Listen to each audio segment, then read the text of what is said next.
마음을 시원하게 하는 사람 함께 말씀 나눕니다.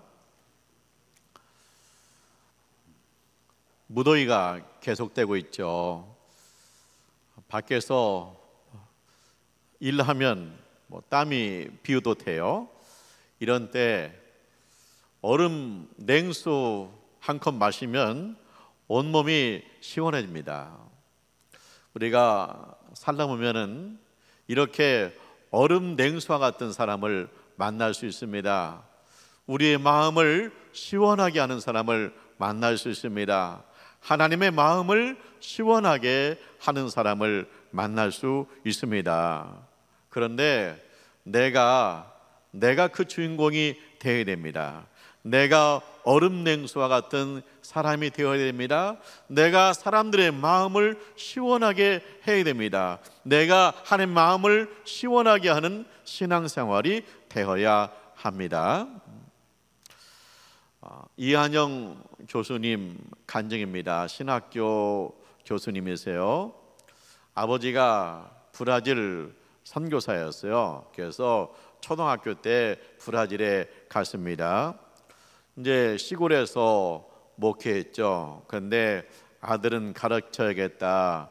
딸 넷, 아들 하나인데 아들 하나하고 누나하고 브라질 수도에 보낸 겁니다. 그래서 공부 열심히 해서 아들은 의대에 입학했고 딸은 공대 입학해서 공부를 했어요. 이제 누님이 착하고 공부 잘하고 또 예수를 잘 믿어요. 그래서 결혼했습니다. 근데 누님한테 아기가 없는 거예요. 그래서 오랫동안 기도했어요. 어느 날 전화가 왔대요. 하나님이 아이를 주셨다고 기뻐하는 거예요. 그러나서 3개월 후에 또 전화가 왔어요. 동생한테 전화가 왔습니다.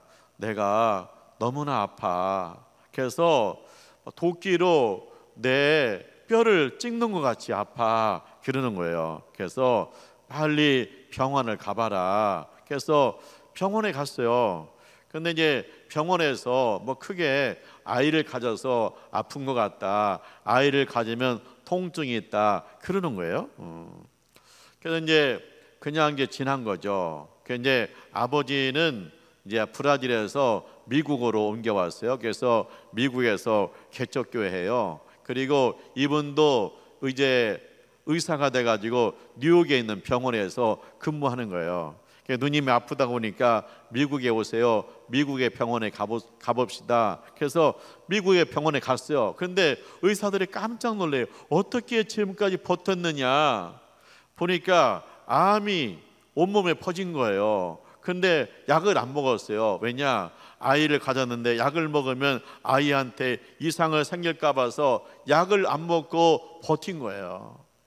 그러다가 이제 미국의 병원에 입원했는데 쓰러져 버렸어요. 이제 근데 이거 미국 병원에서 뭐라고 하냐면 살아야 열흘밖에 못 산다. 그렇기 때문에 열흘밖에 못 사는데 지금 중요한 건 뭐냐면 이 누님이 너무나 통증이 심하기 때문에 통증 없이 세상을 떠나게 하는 것이 중요하다. 그래서 두 가지를 말하더래요. 첫째는 뭐냐? 목에 있는 신경을 끊어가지고 아픔을 못 느끼게 할 수 있다. 둘째는 뭐냐? 마취 상태에 있다가 전신 마취 상태에 있다가 세상을 떠나는 방법이 있다. 그러는 거예요. 그래서 가족들이 그러면 전신 마취 상태에 있다가 세상을 떠나게 해주세요. 그랬다는 거예요. 그래서 이제 가족이 누님 방에서 모여서 임종 예배를 드리는 거예요. 그래서 이제 그때는 그 의사였죠. 그래서 의사가 누님 방에 먼저 가는 거예요. 그런데 가면서 막 화가 나더래요. 왜 화가 나냐? 하나님 정말 살아계십니까? 하나님 사랑이십니까? 나는 몰라도 우리 누님은 그렇게 예수 잘 믿었는데 착한 분인데 일생을 성실하게 살았는데 이렇게 죽는 건 너무하지 않습니까? 하나님 정말 살아계신 겁니까? 막 화가 나더라는 거예요. 그래서 이제 누님 있는 병실 문을 딱 열었어요. 그런데 갑자기 환상이 잠깐 보이는 거예요. 근데 그 환상 내용이 뭐냐? 누님이 이렇게 앉아 있는데 양쪽에 간호사가 있어요. 근데 그 간호사가 이렇게 딱 뒤로 돌아봐서 자기를 보는 거예요. 근데 보니까 늑대 얼굴이에요. 막 눈에서 불이 나오는 늑대예요. 근데 잠깐 보였다 사라졌거든요. 근데 누님이 왜 그러냐, 막 누님이 평소에 하지도 않던 욕을 막 하는 거예요. 그리고 나서 나 지옥 간다는 거예요. 너무 놀랬대요. 그래서 이거 지금 내가 미친 건가, 누나가 미친 건가, 이게 무슨 일인가 가지고 자기가 그 자리에서 털썩 주저앉았다는 거예요. 근데 이제 그때 이제 할머니하고 부모님하고 왔는데 누님이 또 부모님 보고도 막 욕을 하면서 나 지옥 간다는 거예요. 그러니까 할머니가 붙들고 어머니 아버지가 기도하는데 막 중보기도 하는, 하나님 이 영적 전쟁에서 승리하게 해주세요. 주 예수 이름 명하노니 병만은 떠나갈지어다, 마귀는 떠나갈지어다, 마귀는 떠나갈지어다, 계속 기도하는 거예요. 그런데 우리 그 이한영 그 의사 선생님은 그거 보면서 자기가 그냥 너무 놀래가지고 자기 자리에 막 투석 주저앉았대요. 주저앉아가지고 자기 입에서 나왔는데 무슨 말이 나왔냐면, 하나님 우리 누님을 살려주세요. 그러면 목사 될게요. 하나님 우리 누님만 살려주세요. 내가 목사 될게요. 땅바닥에 주저앉아서 그런 거예요. 그런데 한참 기도하니까 누님이 자리에 푹 쓰러지더래요. 그러더니 막 방언으로 기도해요. 그리고 나서 깨어나서 그러는 거예요. 걱정하지 마세요. 나 천국 가요. 천국에서 만나요. 그러더라는 거예요. 그래서 이제 그 다음날 전신마취에 들어가는 거예요. 그러면 전신만취 상태에서 세상을 떠나는 거예요. 근데 아버지가 부탁해요. 너는 의사잖아. 그러니까 네가 누님 병실에 들어가라. 그래서 기도해 줘라. 그래서 부탁을 해가지고 들어갔대요. 그래서 누님 병실에 들어갔어요. 이제 전신 마취하면 그걸로 이제 세상을 떠나는 거예요. 며칠 지나다가. 그런데 전신 마취 하려고 하는데 갑자기 누님이 눈을 뚝 뜨더래요. 눈을 뜨더니 배고파 그러더래요. 그러니까 미국 의사가 무슨 소리 하는 거냐, 예, 배고프다 그러네요. 그러니까 그 의사가 깜짝 놀라서 그러면 안 됩니다. 기다려야 됩니다. 그래가지고 나 배고파하고 눈을 떴는데 그때부터 27년을 살았대. 27년 살았는데 그 이제 눈을 떴거든요. 그러더니 그 누님이 그런 거예요. 내가 얼마나 살 수 있겠냐. 그런데 내 소원이 있다. 나를 교회에다 데려다 줘라.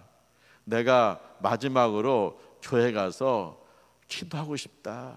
찬송하고 싶다. 그리고 또 내가 할 일이 있다. 그래서 뭐 업고 휠체어에 태워가지고 이제 교회 온 거예요. 그랬더니 교회 와서 기도를 해요. 그래서 화장실에 가서 화장실 청소하는 거예요. 아니 그렇게 아픈 사람이, 마른 사람이 화장실 청소하는 거예요. 내가 성도들 섬기고 싶어서 화장실 청소.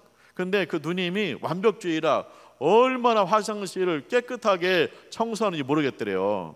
그러니까 이 누님은요 이제 그런 얘기 했다는 거예요. 그 예수님은 십자가에 못 박혀서 하루 아팠잖아. 근데 나는 매일 아파. 이게 온몸에 이게 그 암이 퍼져가지고 매일 아픈 거예요. 그런데 그 와중에서도 매일매일 중보기도 해요. 병원에 가면 병실에 찾아가서 전도하고 기도해줘요. 그리고 뭐예요? 뭐 그 교회에 부부싸움 나잖아요. 젊은 사람들 부부싸움 나가지고 막 심하게 막 부부싸움을 하면 이혼하네 마네 그런 소리 들어요. 그러면 남편한테 자기를 얻고 가라고 한대요. 그래서 그 젊은 집에 가가지고 우리 부부를 봐라 이러면서도 살지 않냐, 이런데 왜 그러냐 하면서 권면해주고 함께 손 붙들고 기도하면 함께 울면 그 부부가 다시 회복된다는 거예요. 그러면서 그 누님이 그런다는 거예요. 나는 감사해. 하나님 앞에 감사해. 그 동생이 보기에 도대체 뭐가 감사한지를 모르겠대요. 그런데도 항상 그 입에서 나오는 얘기가 나는 감사해. 하나님 앞에 감사해. 그랬다는 거예요. 그러니까 이 누님은 뭐야? 하나님의 마음을 기쁘게 하는 성도잖아요. 그리고 성도의 마음을 기쁘게 하잖아요. 그 누님을 보면 사람들이 신앙생활 하는데 막 정신이 든다는 거야. 아, 저렇게 신앙생활 하는데, 저분도 저렇게 신앙생활 하는데 내가 너무나 게으르구나. 아마 그래가지고 사람들한테 도전이 된다는 거예요. 그래서 하나님을 기쁘시게 하고, 그 다음에 성도들을 기쁘시게 하는 그런 신앙생활을 하는 거예요. 근데 그 동생이 뉴욕 암센터의 교수인데 하나님 앞에 서원했잖아요. 누나 아플 때 주저앉아 서원했대요. 하나님, 누나만 살려주세요. 나 목사 될게요. 누나가 살았어.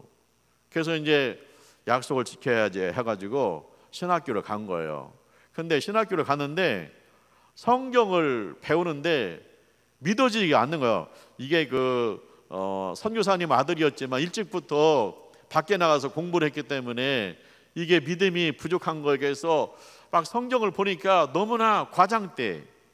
의사의 눈으로 보니까 너무나 과장된 거예요. 안 믿어지는 거예요. 그래서 야, 나는 목사가 아니고 의사인가 보다. 의사로 주님의 일을 해야지. 그렇게 마음 먹고 신학교 그만두려고 하면 또 누님이 아파가지고 병원에 입원하는 거예요. 그래서 결국은 신학교를 졸업하고 그 다음에 개척교회에서 목회하다가 이제 우리나라 아시아 연합신대에 와가지고 교수를 해요. 근데 아시아 연합신대가 어떤 학교냐면 아시아에 있는 청년들을 데려다가 신학을 공부시켜서 자기 고국에 자기 나라에 선교사로 파송하는 학교예요. 그러니까 이분은 선교사를 양성하는 교수죠. 근데 이제 이분이 이제 자기가 책을 썼대. 신학책을 써가지고 누님한테 보내준 거예요. 그랬더니 미국에 있는 누님이 그 책을 보고 전화가 왔어요.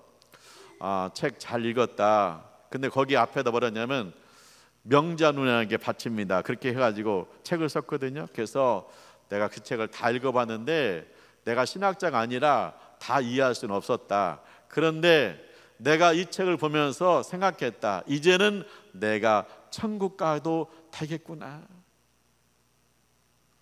우리 동생 목회자 위해서, 목회자 만들기 위해서 내가 평생을 기도했는데 이제는 내가 천국 가도 되겠다. 그러더니 일주일 만에 천국 갔다는 거예요. 27년간 자기 동생 목회를 위해서 기도하고 27년간 주일날 교회 가서 성가대 힐체에 앉아가서 하나님을 찬양하고 매주 토요일 날마다 교회 화장실 청소하고 또 평일날은 병원 가가지고 입원하거나 아니거나 병실에 가서 전도하고 기도해주고 이러다가 세상을 떠났다는 거예요. 우리가 이런 생각을 해요. 저도요 얼음 냉수와 같은 그런 신앙생활을 하고 싶어요. 사람들의 마음을 시원하게 하고 싶어요. 나도 하나님 마음을 시원하게 하고 싶어요. 그런데요 지금 아직 준비가 안 됐어요. 내가 다 정리가 되면 그때 나 그렇게 할게요. 그렇게 마음 먹는단 말이에요. 그런데 이분을 보세요. 이분은요 그냥 아파요. 얼마나 아프면 예수님은 하루만 아팠는데 나는 이렇게 평생 아프냐 그랬어요. 그럼에도 불구하고 하나님의 마음을 시원하게 하고 성도들의 마음을 시원하게 했다.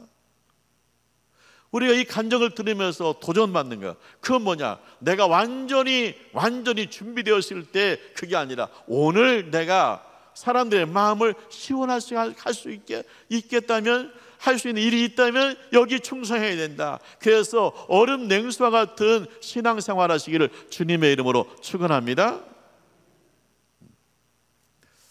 우리가 베드로 하면 부정적인 이미지가 있어요. 그건 뭐냐면 배신자다 그런 거죠. 왜 그래요? 예수님이 십자가 지기 전이잖아요. 베드로가 딱 눈치를 보니까 예수님하고 친하면 자기도 큰일 나겠어. 그러니까 딱 머리가 돌아간 거예요. 그래서 거리를 두는 거예요. 그래서 옆에서 물어. 너 예수님 제자잖아. 아니야, 뭔 소리해? 나 맹세하는데 예수님 몰라. 나 저주하는데 예수님 몰라. 3번 부인했잖아요. 그래서 베드로한테 딱지가 붙었는데 배신자 베드로, 그런 딱지가 붙었단 말이에요. 근데 사실 베드로는요, 예수님의 마음을 기쁘게 한 제자입니다. 베드로가 처음 예수님 어디서 만났어요? 갈릴리 호수에서 만났어요. 근데 베드로는요, 예수님을 처음 만난 날부터 예수의 마음을 시원하게 했어요. 첫 번째, 하나님 말씀에 의지합니다. 예수님 말씀에 의지합니다. 예수의 말씀에 의지해서 예수님 마음을 시원하게 했어요. 예수님이 베드로의 배에서 말씀을 전해요. 은혜 받았어요. 그 다음에 베드로 따로 불러요. 베드로 따로 부르더니 깊은 데로 가서 그물을 던져라 그래요. 근데 베드로가 뭐야? 말씀에 의지해서 깊은 데 가서 그물을 던지겠습니다. 말씀에 의지해서 순종하겠습니다. 그러거든요. 근데 사실 그렇잖아요. 베드로가 할 말이 많잖아요. 주님, 어젯밤에 고기 잡았는데 빈 배로 왔어요. 주님, 그물 다 정리했어요. 내일 깊은 데 가서 그물 던지면 안 될까요? 그런단 말이에요. 그런데 이 베드로가 주님의 마음을 시원하게 해드리는데 얼음 냉수와 같은데 뭐냐? 말씀에 의지해서 지금 가겠다는 거예요. 우리도 그러잖아요. 자녀들한테 심부름 시켜요. 그러면 말이 많아요. 나 공부해야 되는데 뭐 친구 온다고 그랬는데 말이 많아요. 그래, 차라리 내가 할게. 그런단 말이에요. 그게 마음을 답답하게 하는 자녀예요. 그런데 엄마가 심부름 시키면 제가 갔다 올게요. 빨리 갔다 올게요. 제가 할게요. 언제든지 시켜주세요. 그건 뭐예요? 엄마의 마음을 시원하게 하는 자녀잖아요. 근데 베드로가 예수님을 처음 만났는데 그냥 말씀에 순종하겠습니다. 그래요. 주님의 마음을 시원하게 하는 거예요. 두 번째, 예수님의 마음을 시원하게 해요. 뭐냐? 깊은 데 가서 그물을 던졌어요. 그랬더니 고기가 얼마나 많은지 친구 배까지 불러서 가득 채워가지고 왔어요. 그때 베드로가 예수님 앞에 엎드려요. 엎드려서 뭐냐? 나는 죄인입니다. 그래. 나는 죄인입니다. 여러분, 예수를 진실하게 만난 사람의 첫 번째 고백이 뭐냐? 나는 죄인입니다.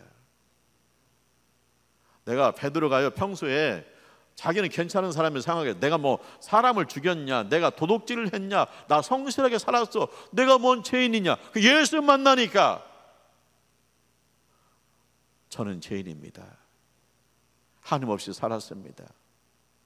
예수를 만나면 고꾸라져요. 근데 저는 죄인입니다. 나는 죄인입니다. 고백함으로 예수의 마음을 시원하게 했죠. 세 번째는 뭐냐? 예수님 그러죠? 너 지금까지는 물고기를 낚는 어부였어. 이제는 사람을 낚는 어부가 되리라. 네가 사람을 취하리라. 영혼을 구원하라. 내 제자 되라. 그렇게 예수님께 말씀했거든요. 그랬더니 베드로가 모든 것을 버려두고 예수를 따르니라. 할렐루야. 모든 것을 버려두고 예수를 따르니라. 자, 우리가 신앙생활 하잖아요. 내가 믿음이 좋다 그런단 말이에요. 그러면 믿음이 좋다는 건 뭐냐?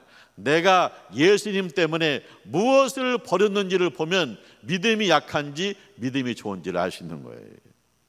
자, 축구를 좋아하는 남신도가 있습니다. 매일 주일마다 축구 리그에 나가요. 근데 예수를 만나더니 그걸 버렸어요. 그거 축구 안 나가고 주일날 와서 하나님을 예배하고 있어요. 그러면 그는 그 축구 리그를 버린 거예요. 그 때문에 우리가 예수를 믿는다, 내가 예수님을 사랑한다, 내가 주님의 마음을 시원하게 한다, 그러면 내가 버린 것이 무엇인지를 보면 알 수 있는 거예요. 아직도 내가 주님 앞에 영광이 되어야 되는데 버리지 못한 것이 있다. 그러면 그것까지 버리면 뭐야? 주님의 마음을 시원하게 하는 거예요. 베드로는요, 모든 것을 버리고 예수를 따랐다잖아요.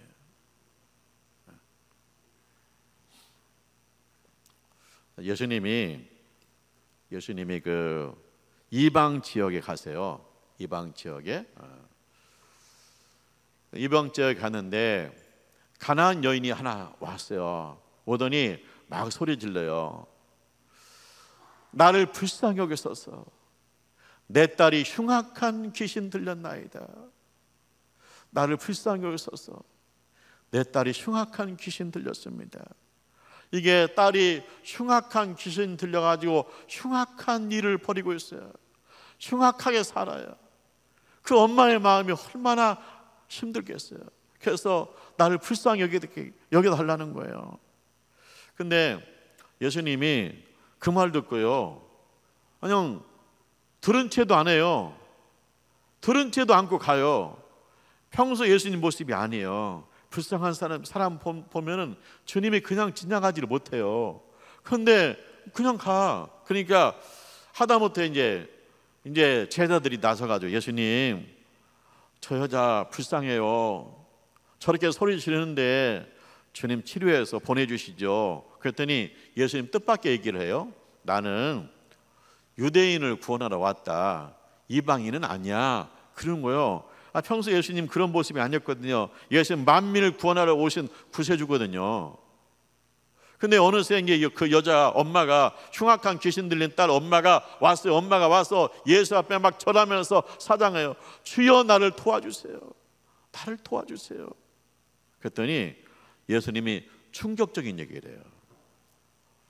자녀에게 줄 떡을 개들에게 줄 수 없다. 이 여자를 개 취급하는 거예요. 아니, 예수님이 그럴 리가 없거든요. 예수님이 영혼을 사랑하거든요. 예수님 이 땅에서 지치고 피곤한 사람, 수고하고 무거운 점들 다 내게로 오라고 그랬거든요. 근데 그 여자를 보고 개 취급하고 있어요. 근데 놀라운 일이 벌어졌어요. 그 뭐냐, 그 흉악한 귀신들 엄마가 예수님 앞에 그래요. 예수님 맞습니다. 예수님 옳습니다. 예수의 말씀은 다 옳습니다. 다 진리입니다. 그런데 개들도 주인의 상에서 떨어지는 부스러기는 먹습니다. 우리에게 부스러기라 주세요. 그리하면 이 흉악한 귀신이 나갈 줄 믿습니다. 할렐루야. 이 말 듣더니 예수님께서 말씀하세요. 내 믿음이 크도다. 내 원대로 되리라. 그랬더니 그 시로 흉악한 귀신이 떠나간 줄 믿습니다. 내 믿음이 크도다. 예수님 마음을 시원하게 하는 것은 뭐냐? 믿음이에요. 우리의 믿음이 예수의 마음을 시원하게 해요. 우리의 믿음이 역사를 하나님의 기적을 경험하게 되는 거예요. 그래서 이 가나안 여인이 뭐예요? 흉악한 귀신이 떠나가잖아요. 그러니까 예수님 마음을 시원하게 하자. 거기 있는 제자들의 마음을 시원하게 하자. 이야, 믿음은 저런 거구나. 믿음은 저런 거구나. 그런 거 있죠. 우리가 신앙생활 하다 보면 시험이 들어요. 시험이 듭니다. 그래서 시험에 드는데 뭐 때문에 시험은 들어요? 내가 기도했지만 아무 응답이 없어. 뭐 벽에다 대고 기도하는 것 같아. 내가 교회 생활을 하는데 왕따 같아. 내가 왕따 당하는 것 같아요. 또 내가 함께 사람들하고 어울리는데 내가 무시를 많이 당했어요. 그래서 우리는 시험 들거든요. 기도에도 응답이 없어 시험 들고, 또 믿음의 공동체에서 왕따 당해서 시험 들고, 또 세상을 살다 보니까 무시당해서 시험 들고, 시험 든단 말이에요. 그런데 이 가나안 여인은 뭐예요? 내가 기도에도 응답이 없으면 더 하나님 앞에 가까이 가요. 내가 믿음의 공동체에서 왕따 당하면 더 주님 앞에 가까이 가요. 내가 세상에서 무시당하고 천대받아도 내가 주님 앞에 더 가까이 가요. 내가 주님 앞에 더 가까이. 우리 주님한테 소망이 있고, 우리 주님이 내 생명이고, 우리 주님이 날 사랑하셔서 십자가에 죽기까지 했으니까 나는 주님밖에 없다고 계속 주님 앞에 시험이 올 때마다 더 가까이 가요. 그게 뭐냐? 믿음이에요. 거기서 뭐예요? 하나님의 기적이 나타나는 거예요. 이제 우리가 나부터도 시험 들면 사람 만나기 싫어요. 무시당하고 천대받으면 화나고 눈물 나요. 그런데 거기서 끝나는 게 아니라 응답이 없으면 주님 앞에 더 가까이, 왕따 당하면 우리 주님밖에 없네요. 주님 앞에 갈게. 몇 시에 천대받아도 날 하나님의 자녀로 삼으시고 날려 죽기까지 사랑하신 우리 주님 앞에 더 가까이, 거기서 하나님의 기적이 일어나고, 그리고 우리가 주님의 자녀로 세워질 줄 믿습니다. 그것이 하나님의 마음을 기쁘게 하는 거고, 그렇게 신앙생활에서 승리하는 것이 성도들에게 큰 기쁨이 되고 얼음 냉수와 같은 신앙생활이 될 줄 믿습니다. 사랑하는 하나님의 가족 여러분, 이 무더운 날에 얼음 냉수 한 잔을 확 마셔요. 그러면 온몸이 시원하잖아요. 이 답답한 세상에서 내가 얼음 냉수 같은 신앙생활을 하면 하나님 마음을 시원하게 하고 성도의 마음을 시원하게 할 수 있어요. 그래서 하나님, 나도 얼음 냉수와 같은 신앙생활이 되게 해주세요. 사람들의 마음을 시원하게 하는 그런 믿음 생활하게 해주세요. 그렇게 기도하고 실천하는 우리 하나님의 가족들 되시기를 주님의 이름으로 축원합니다. 기도하죠. 하나님 아버지, 감사합니다. 이 답답한 세상 속에서 우리가 얼음 냉수와 같은 신앙인이 되게 하여 주시옵소서. 하나님 마음을 시원하게 하고 우리 가족과 성도들의 마음을 시원하게 하는 믿음의 사람이 되게 하여 주옵소서. 예수님의 이름으로 기도합니다. 아멘.